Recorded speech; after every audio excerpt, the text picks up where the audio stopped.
Tarkeshwar affair case, मंदिर के महंत और एक 16 साल की लड़की की वो प्रेम कहानी जिसने बंगाल को 2 हिस्सों में बांट दिया था। दोस्तों, जुर्म की जो दास्तान आज हम आपको सुनाने जा रहे हैं वो घटना ब्रिटिश इंडिया में साल 1873 में बंगाल में घटित हुई थी। इस एक घटना ने बंगाल को लगभग 2 हिस्सों में बांट दिया था। ये एक ऐसी घटना थी जहां लोग एक हत्यारे के समर्थन में सड़कों पर उतर आए थे। ये कहानी है एक मंदिर के ब्राह्मण महंत और 16 साल की लड़की की प्रेम और हत्या की। दुनिया इसे तारकेश्वर अफेयर या महंत एलोकेशी अफेयर के नाम से जानते हैं और आज मैं आपको सुनाऊंगा तारकेश्वर अफेयर केस के बारे में। आखिर ये पूरी कहानी क्या है और उस जमाने में जब लड़कियां अपनी मर्जी से चौखट तक पार नहीं करती थीं, फिर भी 16 साल की लड़की एक महंत के प्यार में कैसे पड़ गई और इस कहानी में कातिल कौन है, कत्ल किसका हुआ और अंत में कोर्ट का फैसला इस पूरे मामले में क्या आया, चलिए जानते हैं सब कुछ इस वीडियो में। लेकिन उससे पहले अगर आपने अब तक चैनल को सब्सक्राइब नहीं किया है तो जल्दी से चैनल को सब्सक्राइब कर लीजिए और हमारी लेटेस्ट वीडियो की जानकारी के लिए बेल आइकन दबाना ना भूलें। दोस्तों, इस वीडियो में जिस घटना की कहानी आपको बताने जा रहे हैं वो घटना 1873 में ब्रिटिश इंडिया के बंगाल में घटित हुई थी। बंगाल के तारकेश्वर नाम के एक गांव में एलोकेशी नाम की एक लड़की अपने माता पिता के साथ रहा करती थी। एलोकेशी दिखने में काफी खूबसूरत थी। आज से 100-150 साल पहले लड़कियों की शादी कम उम्र में कर देना कोई नई बात नहीं थी, बल्कि लड़कियां 12 से 13 साल की होती थीं कि उसकी शादी कर दी जाती थी। एलोकेशी की उम्र भी 13 साल हो चुकी थी और इसके माता पिता भी अपनी बेटी के लिए एक अच्छे लड़के की तलाश में लग गए थे। आज भी सरकारी नौकरी वाले लड़कों की डिमांड बहुत ज्यादा है और लोग सरकारी नौकरी वाले को कुछ ज्यादा ही प्राथमिकता देते हैं। ब्रिटिश इंडिया के शासनकाल में भी स्थिति कुछ ऐसी ही थी और हर पिता की ख्वाहिश होती थी कि अपनी बेटी अकेली है, अच्छा सा कोई सरकारी नौकरी करने वाला लड़का ही ढूंढे। चूंकि एलोकेशी बहुत ज्यादा खूबसूरत थी, इसलिए इसके माता पिता को रिश्ते ढूंढने में ज्यादा मुश्किल नहीं होती है, बल्कि सामने से आकर कई लड़के वालों ने ही शादी का प्रस्ताव दिया था, मगर घर वालों ने उन सभी रिश्तों को रिजेक्ट कर दिया था। इसी बीच एलोकेशी के पिता को पता चलता है कि पास के गांव में उच्च जाति का बंगाली लड़का है जो देखने में भी अच्छा है और सबसे अच्छी बात यह है कि वो लड़का ब्रिटिश इंडिया की आर्मी में सरकारी नौकरी कर रहा है। ऐसा लड़का ढूंढना तो उस जमाने में लगभग हर पिता का सपना होता था। एलोकेशी के माता पिता की मानो मुंह मांगी मुराद पूरी हो गई। उन्होंने जल्दी से अपनी बेटी का रिश्ता लड़के वालों के यहां भेजा। लड़के का नाम नोबिन था। उस जमाने में लड़की दिखाने या देखने की परंपरा नहीं थी, बस घर घराना और लड़का पसंद आ जाए तो शादी हो जाती थी। नोबिन के घर वालों को सब कुछ पसंद आ जाता है और नोबिन तथा एलोकेशी की शादी हो जाती है। अपनी पत्नी की खूबसूरती को देखकर नोबिन काफी खुश होता है और अपनी पत्नी से बेइंतहा प्यार करने लगता है। दोनों कुछ महीने तक साथ रहते हैं, लेकिन आर्मी में नौकरी करने की वजह से नोबिन के ड्यूटी ज्वाइन करने का समय आ जाता है। नोबिन अपनी पत्नी को अपने सास ससुर के घर यानी एलोकेशी को उसी के माता पिता के पास तारकेश्वर गांव में ही छोड़कर अपनी ड्यूटी पर चला जाता है। इसके बाद जब भी छुट्टी होती थी, नोबिन अपने पत्नी के पास आ जाया करता था। इस तरह समय बीतते हुए 3 साल गुजर गए। दोनों एक दूसरे को बहुत ज्यादा प्यार करते थे, मगर बीतते समय के साथ दोनों एक अलग तरह की परेशानी से जूझने लगे थे। दरअसल इन दोनों की शादी को 3 साल होने को थे, मगर इनके घर किलकारियां नहीं गूंजी थीं। ये वो जमाना था जहां लोग शादी के पहले साल में ही बच्चे की उम्मीद लगाए बैठे रहते थे। ऐसे में जब 3 साल हो गए और एलोकेशी मां नहीं बनी तो आसपास की महिलाओं ने उसे बांझ कहकर ताना देना शुरू कर दिया। नोबिन अपने अस्तर से पत्नी को समझाता है कि भगवान जब चाहेंगे तो हमारे घर भी बच्चा आ जाएगा, मगर समाज के तानों से एलोकेशी काफी परेशान हो चुकी थी। इन्हीं तानों के बीच एलोकेशी के एक करीबी रिश्तेदार गांव के तारकेश्वर मंदिर के महंत के बारे में एलोकेशी को बताती है। दरअसल तारकेश्वर मंदिर के महंत माधवचंद्र गिरी के बारे में मशहूर था कि वो उच्च कोटि के ब्राह्मण हैं।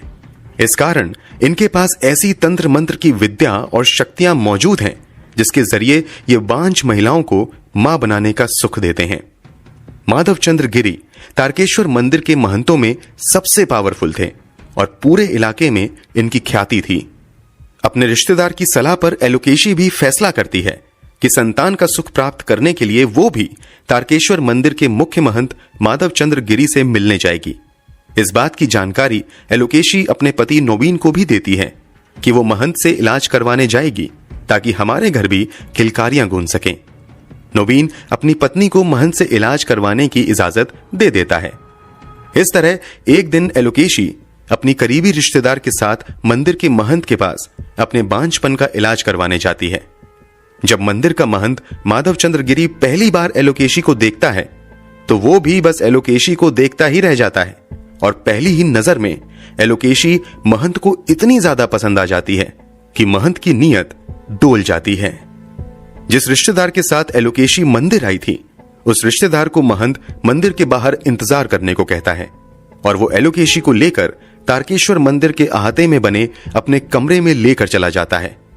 यहां पर महंत एलोकेशी को एक प्रसाद खाने के लिए देता है और कहता है कि इस प्रसाद के सेवन से ही तुम्हें संतान सुख की प्राप्ति होगी। इतना सुनने के बाद एलोकेशी तुरंत वहीं पर महंत के बताए अनुसार प्रसाद खा लेती है, लेकिन वो प्रसाद खाते ही एलोकेशी बेहोश हो जाती है। दरअसल एलोकेशी को देखने के बाद महंत की नीयत तो डोल गई थी, इसलिए वो एलोकेशी के साथ गलत करने की नीयत बना लेता है और प्रसाद के नाम पर बेहोशी की कोई चीज मिलाकर एलोकेशी को प्रसाद खाने के लिए दे देता है। जब एलोकेशी बेहोश हो जाती है तो महंत उसके साथ बलात्कार करता है। कुछ समय बाद जब एलोकेशी की बेहोशी टूटती है तो उसे भी पता चल जाता है कि महंत ने उसके साथ गंदा काम किया है। एलोकेशी महंत का विरोध करना शुरू कर देती है, लेकिन महंत कहता है कि अगर तुमने इस बारे में बाहर किसी को भी बताया तो तुम्हारे और तुम्हारे परिवार के लिए अच्छा नहीं होगा। एलोकेशी को अच्छे से पता था कि महंत की पहुंच काफी ऊपर तक है और वो पूरे इलाके का सबसे बड़ा महंत था, इसलिए अगर एलोकेशी महंत के खिलाफ कुछ बोलती तो कोई भी इसका विश्वास नहीं करता। इसलिए एलोकेशी चुप रहने का ही फैसला करती है। इसके बाद एलोकेशी को वो महंत कुछ दिनों बाद फिर बुलाता है और एक बार फिर से उसके साथ बलात्कार करता है। इस बार भी एलोकेशी कुछ नहीं कहती है और खामोश रहती है।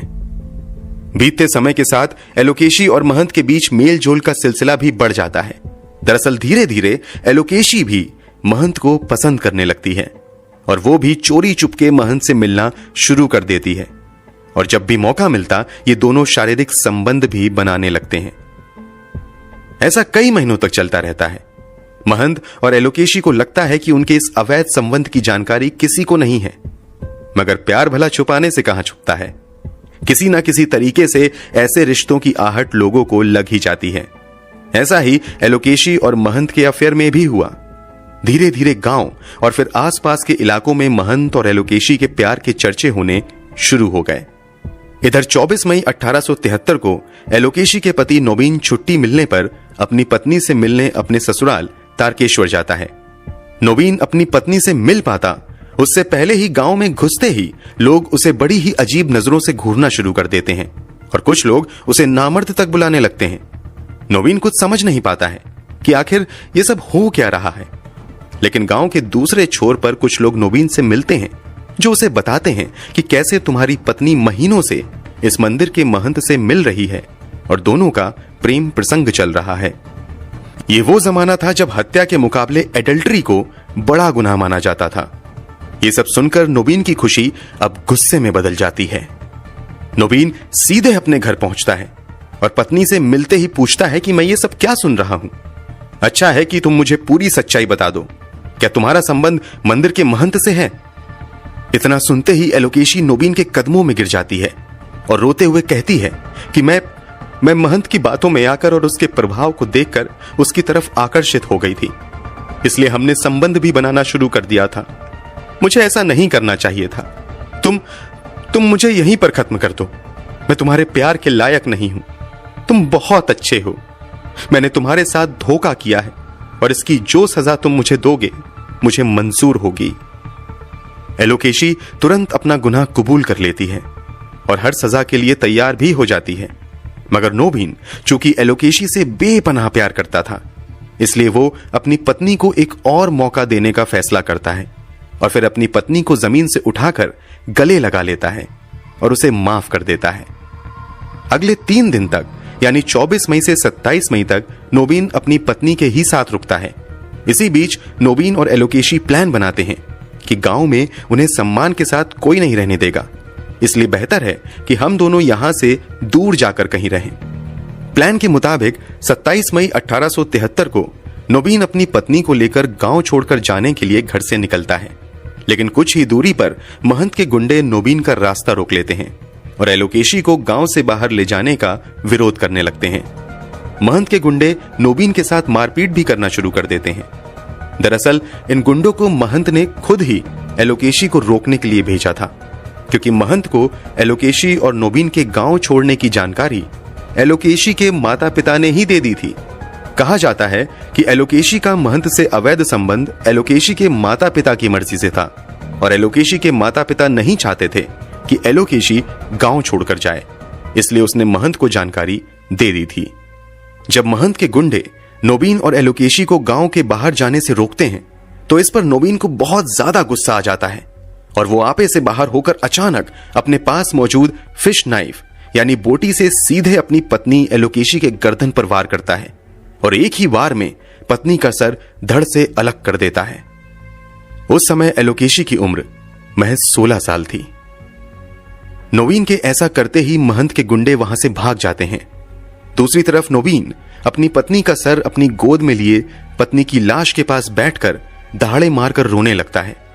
जब उसका गुस्सा कुछ शांत होता है तो वो कहता है कि ये मैंने क्या कर दिया, मैंने अपने ही हाथों से अपनी प्रिय पत्नी की हत्या कर दी।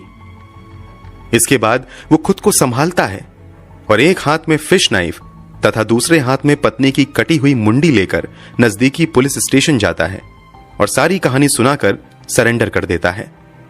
पुलिस पूरी कहानी जानने के बाद तुरंत नोबिन को गिरफ्तार कर लेती है और अब मामला कोर्ट में चला जाता है। इधर नोबिन द्वारा अपनी ही पत्नी के हत्या की खबर धीरे धीरे पूरे आसपास के गांव में फैल जाती है। जब लोगों को पता चलता है कि पत्नी का नाजायज संबंध मंदिर के महंत से था, इसलिए नोबिन ने पत्नी की हत्या कर दी, तो लोग नोबिन के खिलाफ जाने की बजाय इस हत्या का समर्थन करने लगते हैं और नोबिन की रिहाई की मांग करने लगते हैं। लोगों की यह राय थी कि नोबिन ने जो कुछ भी किया अपने सम्मान को बचाने के लिए किया, उसे अपने सम्मान को बचाने का पूरा हक है, इसलिए उसने जो भी किया उसमें कुछ भी गलत नहीं। लोगों की नजर में इस हत्या का असल दोषी महंत था, जिसने पहले तो नोबिन की पत्नी के साथ गलत किया और फिर नोबिन को गांव से बाहर जाने से रोकते हुए उसे अपनी पत्नी की हत्या करने के लिए मजबूर कर दिया। जैसे जैसे इस घटना की जानकारी लोगों तक पहुंचती गई, लोगों का समर्थन नोबिन के प्रति बढ़ता चला गया। कमाल की बात तो यह थी कि उस जमाने में जो भी न्यूज़पेपर आते थे उन सभी ने इस मुद्दे को प्रमुखता से कवर करना शुरू कर दिया। इस तरह इस केस की जानकारी पूरे बंगाल में फैल गई। अब वैचारिक तौर पर बंगाल 2 हिस्सों में बंट चुका था। काफी लोग ऐसे थे जो इस हत्या को जायज करार देते हुए नोबिन को रिहा करने और महंत को सजा देने की मांग कर रहे थे, जबकि कुछ लोग ऐसे भी थे जो इस हत्या को अंजाम देने के लिए नोबिन को कड़ी से कड़ी सजा देने की मांग कर रहे थे। इधर पुलिस ने नोबिन के साथ साथ मामले की छानबीन करने के बाद महंत को भी गिरफ्तार कर लिया था। इस केस की सुनवाई हुगली सेशन कोर्ट में शुरू होती है और इस केस को भारतीय जज सुनते हैं। केस की सुनवाई के दौरान माहौल ऐसा बन गया था कि आम जनता से कोर्ट परिसर भर जाता था। लोग नोबिन के समर्थन में नारे लगाने लगते थे।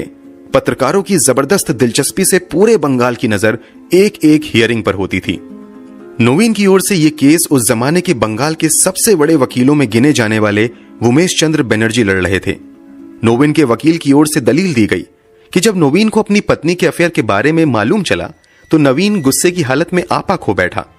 नोबिन कुछ समय पागलपन की स्थिति में चला गया और वो जो कुछ कर रहा था उस पर उसका कुछ भी नियंत्रण नहीं था, बल्कि ये उसके पागलपन का रिएक्शन था। हुगली सेशन कोर्ट के जज ने नोबिन के वकील की इस दलील को मानते हुए उसे बरी कर दिया। दूसरी तरफ महंत को एडल्ट्री के आरोप में गुनहगार मानते हुए 3 साल की सजा और 2000 रुपए का जुर्माना लगा दिया। इसके अलावा हुगली सेशन कोर्ट की ओर से इस केस को आगे की सुनवाई के लिए कोलकाता हाई कोर्ट को फॉरवर्ड कर दिया। लोगों ने कोलकाता हाई कोर्ट में सुनवाई का विरोध करना शुरू कर दिया। फिर भी इस केस की एक बार फिर से कोलकाता हाई कोर्ट में सुनवाई शुरू हुई। इस बार केस की सुनवाई कर रहे जज में एक भी भारतीय जज को शामिल नहीं किया गया था। बल्कि अब सुनवाई केवल अंग्रेज जज कर रहे थे। लंबी सुनवाई के बाद कोलकाता हाईकोर्ट के जजों ने माना कि नोबिन ने पत्नी की हत्या एंगर, जेलसी तथा दुख की वजह से की, लेकिन नोबिन को पता था कि वो जो कर रहा है गलत है। इसलिए कोलकाता हाईकोर्ट ने हुगली सेशन कोर्ट के फैसले को पलटते हुए पत्नी की हत्या के जुर्म में धारा 302 के तहत नोबिन को सश्रम आजीवन कारावास की कड़ी सजा सुनाई। दूसरी तरफ महंत के मामले में कोलकाता हाईकोर्ट ने भी हुगली सेशन कोर्ट के फैसले को बरकरार रखते हुए महंत को 3 साल की कैद और 2000 का जुर्माना लगाया। कोलकाता हाईकोर्ट के फैसले के बाद मानो बंगाल में भूचाल सा आ गया। लोग सड़कों पर उतरकर नोबिन के समर्थन में तथा कोलकाता हाईकोर्ट के विरोध में नारेबाजी करने लगे और कई जगह जबरदस्त विरोध प्रदर्शन होने लगा। कमाल की बात तो यह थी कि इन विरोध प्रदर्शनों में और नवीन का समर्थन करने वाले लोगों में आम लोग ही नहीं बल्कि उस समय के पढ़े लिखे लोग और ऊंची हैसियत रखने वाले लोग भी शामिल थे। इसी दौरान समाज में ऊंची पहुंच रखने वालों ने नवीन के समर्थन में हस्ताक्षर अभियान चलाना शुरू कर दिया और नवीन की सजा को खत्म करने के लिए अदालतों में याचिका दायर करनी शुरू कर दी। कहा जाता है कि उस समय नोबिन के समर्थन में चलाए गए हस्ताक्षर अभियान में 10,000 से भी ज्यादा लोगों ने हस्ताक्षर किया था ताकि नोबिन को जेल से रिहा किया जा सके। इन सब में समय बीतता गया और अपनी 3 साल की सजा पूरी करने के बाद तारकेश्वर मंदिर का महंत जेल से रिहा हो गया। कुछ समय बाद एक बार फिर से महंत के समर्थकों ने उसे मंदिर का महंत बना दिया। इससे लोगों का गुस्सा फिर से बढ़ना शुरू हो गया और एक बार फिर से लोगों ने नवीन को जेल से रिहा करने के लिए अभियान चलाना शुरू कर दिया और आखिरकार लोगों के भारी दबाव की वजह से कोर्ट ने 2 साल बाद नोबिन को जेल से रिहा कर दिया। नोबिन समाज का एक हीरो बन चुका था, मगर पत्नी की हत्या करके आजादी के बावजूद वो गिल्टी फील करने लगता है। नोबिन के बारे में कहा गया कि जेल से आजादी मिलने के बाद दुख की वजह से ये किसी अज्ञात जगह चला गया और बंगाल से इसने अपना रिश्ता ही खत्म कर लिया। कुछ रिपोर्ट में दावा किया गया कि जेल से रिहाई के बाद नोबिन ने अपनी बाकी की जिंदगी काला पानी नाम की जगह पर जाकर बिताई थी ताकि वो पुरानी यादों को भुलाकर वहां चैन से रह सके। दोस्तों, आपकी नजर में नोबिन और महंत में से ज्यादा दोषी कौन था? कमेंट बॉक्स में जरूर बताएं। अगर आपको हमारी मेहनत पसंद आई हो तो इस वीडियो को लाइक करते हुए शेयर भी करें। क्राइम की दुनिया से जुड़ी ऐसी ही दूसरी कहानियों के लिए इस चैनल को सब्सक्राइब करें और बेल आइकन भी दबा लें। मिलते हैं अगली वीडियो में जुर्म की दुनिया से जुड़ी एक और दिल दहला देने वाली दास्तान के साथ। तब तक अपना ख्याल रखें। धन्यवाद।